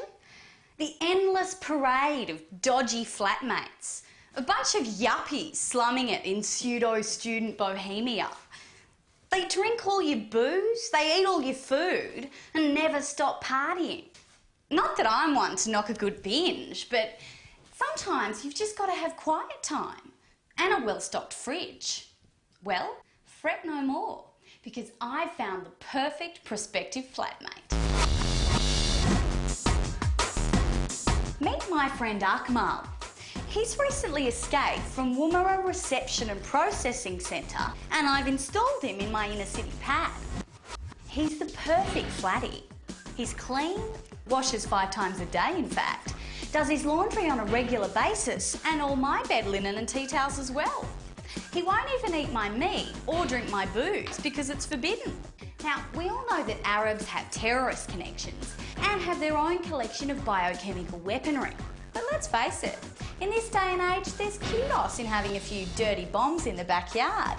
And there's a regular market out there that'll keep Akmal and me rolling in dosh. You won't have to worry about his wife and kids freeloading because they're still locked up. And you know that if he ever misbehaves, he's used to being sedated and handcuffed to the bed rail. So there you have it. The perfect flatmate. Plus, when Akmal's people take over the world, you know you'll be on their good side. See ya. Don't live with a gay hairdresser or a tranny. Well, I'm vegan, so they'd have to be at least vegetarian. Definitely to have good gender politics. Like I live with men but not expect the women to sort of do all the housework.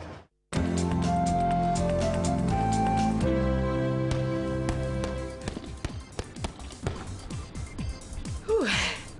This cardio boxing is a fabulous all-body workout. It helps me stay trim. And after a rigorous session, I feel ready to take on the world. It's just a shame that most modern men aren't as willing to take on an exercise regime as us modern women.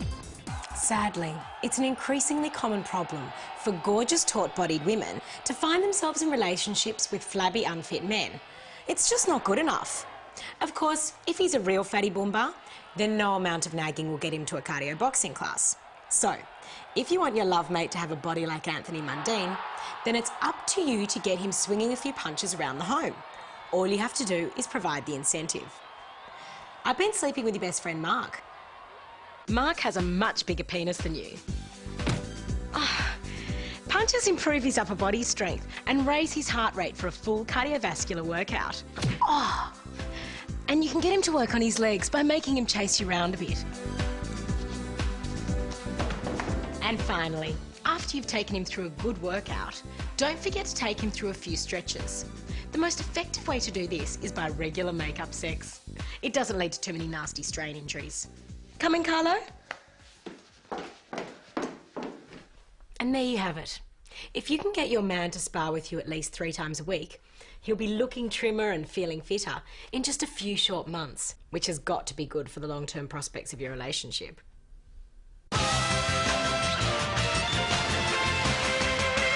So, young Benny, I really am quite relieved to see there is no letter from the mysterious woman who's been pestering me over the past couple of weeks. Yeah, couldn't be bothered writing one this week, hey? Excuse me, young lady. Maybe your mind entertains such scurrilous thoughts, but I can assure you nobody else would believe such nonsense. Well, if there isn't a letter to talk about, then let's not talk about it. But if you want to write to us about something that actually matters, send your letters to Life Support, SBS, Locked Bag 028, Crow's Nest 1585. Fine.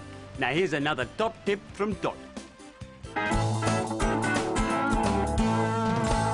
Oh, g'day.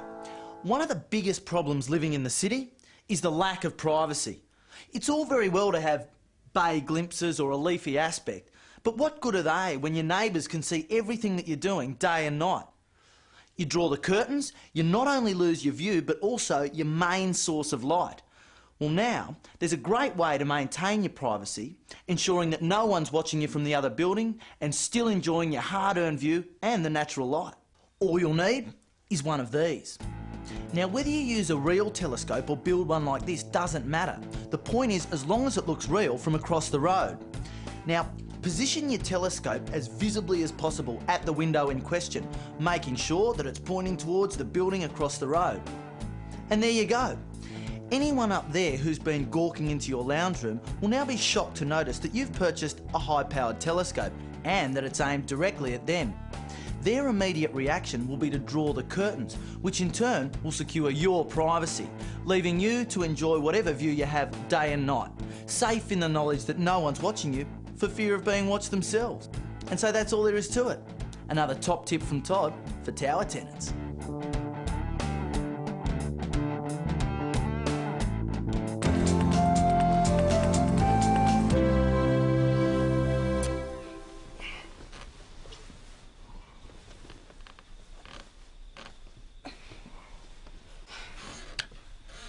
Don't you hate that, girls? Must be instinct or something primal in a man that makes him feel like he has to hog the doona every time, even with a large one like this. Well, today, I'm going to show you how you can decorate your doona in a way that will ensure that your man never takes more than his half ever again. There's one thing a man will not touch even if his life depended on it.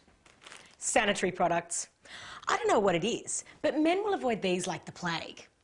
Nowadays, they come in an array of different shapes and sizes. Wings, ultra heavy duty, ultra thins. There's so many to choose from.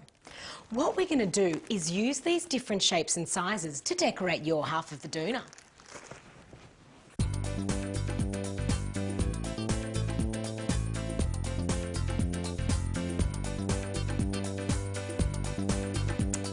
I've simply sewed these on in a number of pretty patterns to create a beautiful design over my half of the doona. See how I've gone right up to the centre line and made it very obvious where the middle is? This is really important. So, let's see if it works.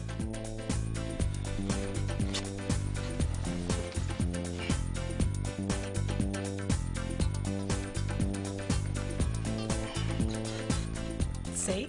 Works like a charm. Nighty-night.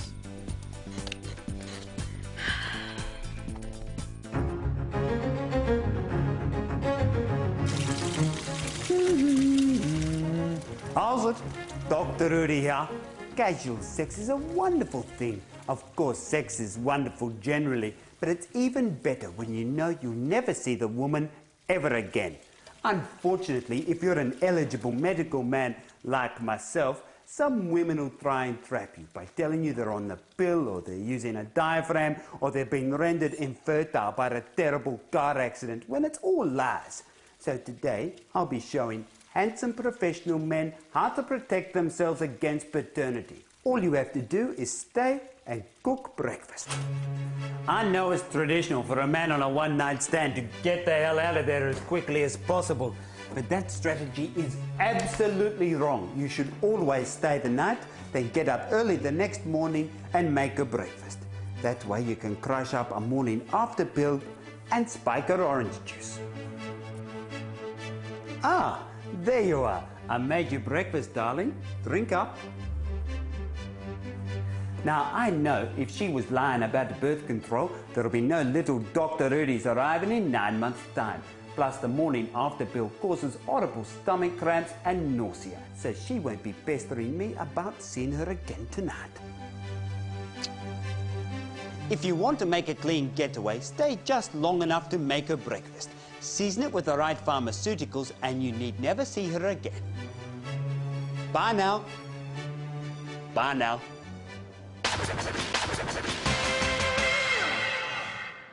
Well, Sigourney, it seems like Dr. Rudy isn't the only one whose celebrity status has put him in jeopardy with the general public. What are you trying to get at, Todd? Well, I've been looking in the mailbag this week, and I'm sorry to say I've received a mysterious, threatening letter myself. Really? From who? Well, that's the thing, I don't know. It's anonymous too. Oh my. Maybe we should all be expecting one of these. Well, what does Anonymous go on to say? Well, I'll read it to you. Yeah, g'day. Todd, you'd be totally tricking yourself if you thought I'd fully forgotten these photographs. Yeah, right, as if I could. Expect to hear from me soon. Signed, Anonymous. Anonymous? Really? Yeah, see? Oh, come on, Todd, you wrote that yourself. No, I didn't. I got it out of the mailbag. Well, I don't know how it got there. Look, you didn't even stamp the envelope. Didn't I? Well... Yeah, right. I think maybe someone's been getting a little jealous of all the attention I've been paying Dr. Rudy lately. No, it's not that. And I think they shouldn't worry because maybe I've made them a very special treat for the end of the show. Oh, really? What is it? You'll all have to wait and see. But you don't need to wait another minute to see this.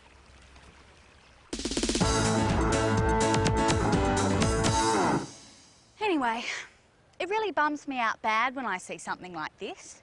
Who knows if it ever made its way home? Posters like this are everywhere because it's natural for dogs to wander off in search of other dogs. It's part of their procreation instincts. And even desexing them doesn't cure it entirely, which means that Kurt here is always looking out for when you leave the gate open so he can sneak out in search of other doggy company. What can you do? Well, today I'm going to show you a way to override even the most powerful doggy instincts. Studies done on rats show that nicotine addiction affects animals just as it does humans. I have here some nicotine patches. With a dog this size, you don't need a huge dose. If you have a bigger dog, you might want to go for something a little more potent.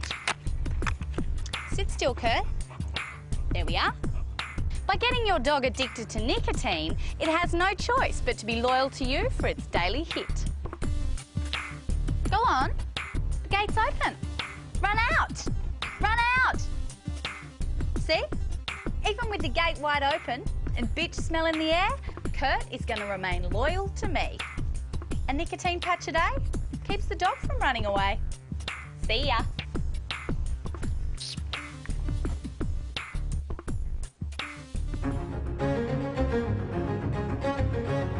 How's it? We are all too aware by now that the world is spinning on an axis of evil. Fortunately, as adults, we're alert and aware enough to be prepared and proactive. But how are we to educate our children in the new world order? The answer is child's play. Every child will have witnessed the terror tactics employed in the playground. In the past, being nasty to someone because you can has been frowned upon.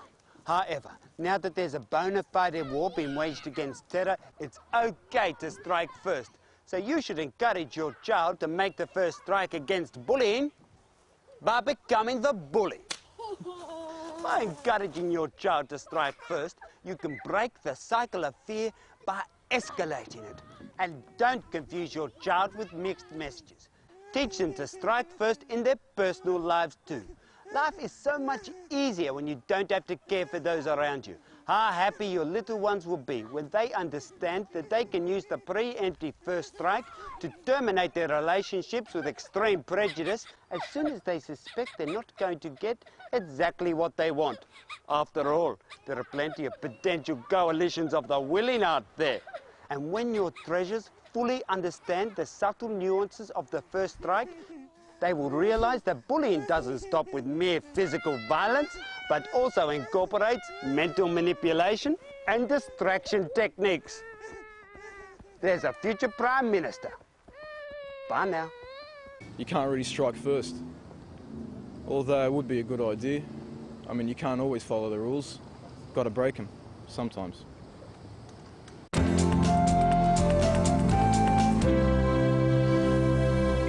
Men love a woman's pubic area, but they don't like a thick forest of hair from navel to knees. However, I found a serenely simple way to shape the perfect welcome mat for your man's little friend when he next comes visiting. First, you need some old x-rays of your pelvis. Some of you may already have these, but if you don't, it's not too hard to get a referral from your GP. Next, you need to get some photographic dulling spray from your local craft store. Then, mark out your to-do areas. It's important that you think negative and only mark out the area that you want depilated and not any area you want left hirsute. Next, make an appointment with your gynecological oncologist to discuss your alarming find at some dark blotches in your area. Then when you discuss treatment, go for the radiation option. After a few treatments, you'll notice your new do.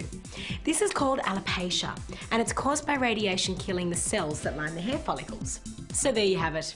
That natural, smooth, hairless look he loves, without the shaving cuts, pain, stubble, or mess. There's nothing worse than, you know, coughing up a fur ball sort of thing. It's bald or it's nothing. Bald eagle. I don't mind a bit of a runway. Mohawk. Everything off.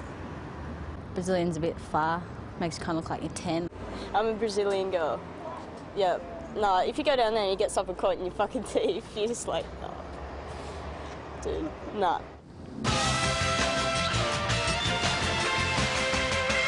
Well, Todd, I must say that Sigourney does have some wonderful ideas. Very clever she is. Yeah, right.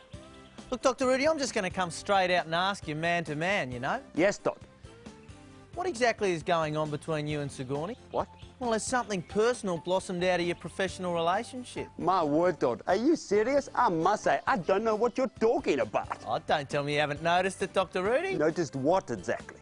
Well, the way Sigourney's always touching your hand in that gentle but reassuring fashion, or the way she looks at you, or takes every opportunity to wrap her arm around you. I really hadn't noticed. Well, I don't know how you could have missed it. She was doing it at the beginning of the show. I think you're reading too much into it, my friend. No, I'm not. Ever since those letters arrived, she's been taking a very physical approach to you. No, I really can't believe it. Yeah, well, we'll check it out at the end of the show. But meantime, why don't you check out this?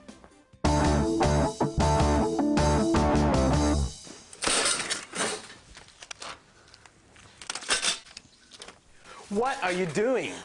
We're being robbed! Don't you hate this? Getting sprung by the owners just as you're finishing up? I mean, normally I'd smack them about a bit and do a runner. But luckily, thanks to the reality TV dickheads, there's now a better option. Gotcha! You're being punked right now by our totally hidden cameras. You're on TV right now. Yeah? There are hidden cameras all around the room. You should have seen the look on your face. We really got you going, didn't we? We thought you were trying to rob the house. I know! Oh, you're so colourful. Well, thanks very much, guys, for being on the show. You've been great sports. But the camera crew and I really better be going now. Bye now. Bye. Thanks again. And that's all there is to it. Next time you get sprung, tell them they're on totally hidden camera. And you'll get away with anything short of murder. See ya.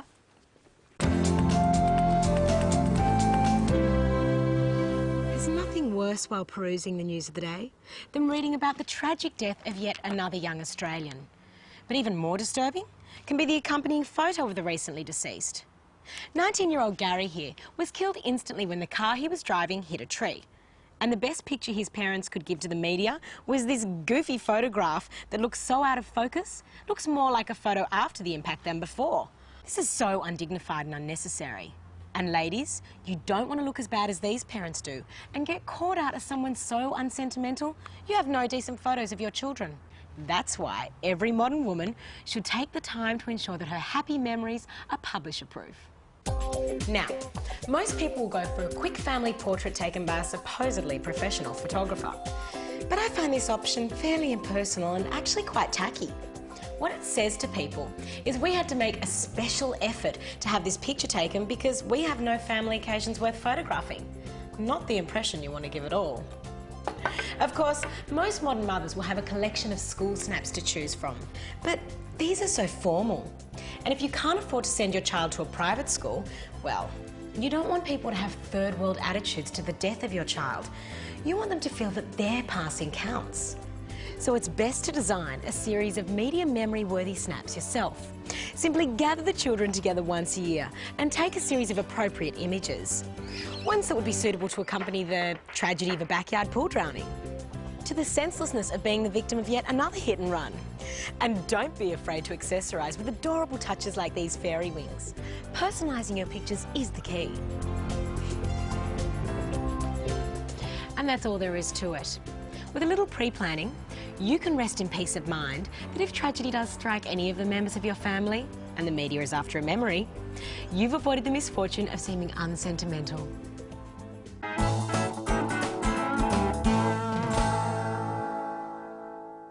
Ever wanted a well-defined six-pack without the months and months of working out and eating right? Well, here's a top tip your trainer hasn't tried. What I've got here is a six-pack stencil. It's very easy to make. Just mark it out on an A4 sheet of acetate. Then, put it across your stomach like this, lie back, and let the sun do the work for you.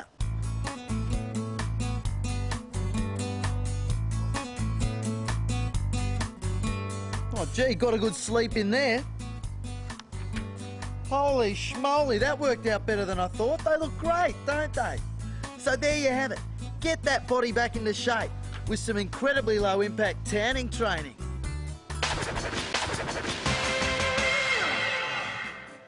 Well, prepare to be shocked. But here we are, bringing the curtain down on another episode. As good a reason as any to make a Szechuan spice duck, seared scallop, smoked eggplant and asparagus salad. Gee, my favourite. Really? Oh yeah, duck and scallop, always up for a bit of surf and turf. Thanks, Sigourney. Oh, Todd, mate, just the expression on your face is more than enough thanks. Are you sure you don't want any ointment? Oh, yeah, no thanks. Now, if I were you, I'd make sure I was watching the show next week. That's right, because it's going to be a very special episode for some very special children. And I know you'll all quite enjoy these memorable and moving moments. Until then, remember that practice does make perfect. And know that the only reason we're in here is because you're out there. Good night, Australia. Go on, Todd, mate. Get stuck in.